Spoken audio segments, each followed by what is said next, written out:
2026-এ যেই নির্বাচনের কথা আপনি বলছেন, এটা আসন বন্টনের নির্বাচন, যেটাকে আপনি অন্যভাবে বলতে পারেন নির্বাচন নয়, প্রহসন। আসন ভাগাভাগি অলরেডি ফাইনালাইজের পর্যায়ে চলে গেছে, চূড়ান্তের পর্যায়ে। জামায়াতে ইসলামকে 80 আসন অলরেডি দেওয়ার জন্যে হাতে পায়ে ধরে বসে আছে। 80 আসন, 80, যেটাকে ইংরেজিতে বলা 80 সিটস। আর চিলড্রেন পার্টি, যেটা ন্যাশনাল চিলড্রেন পার্টি, তাদেরকে 8টা সিট এখনো পর্যন্ত কনফার্ম করে রেখেছে।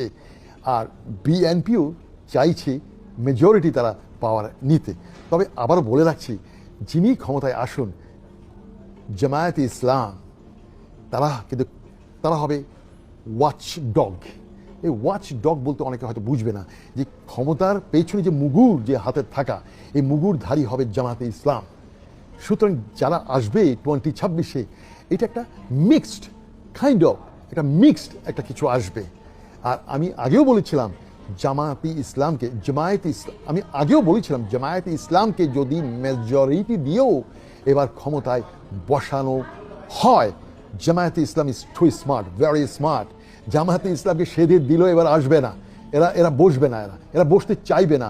বাট 2028-এ জামাতকে পায়ে ধরে সেধেই তাকে দিতে হবে।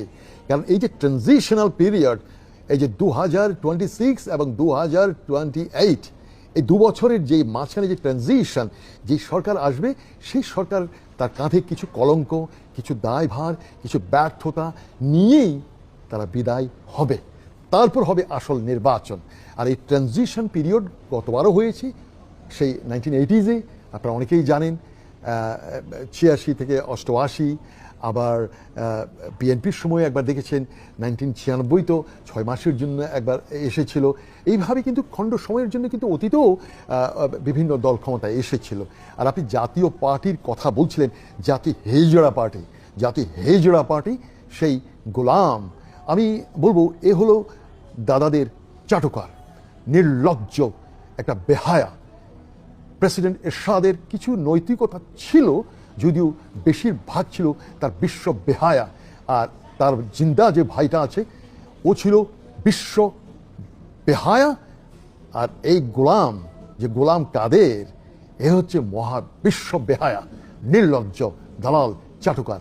এদেরকে নির্বাচনী অংশগ্রহণ করতে দেয়াও এটা হবে একটা অভিশাপ, রাজনীতির একটা অভিশাপ।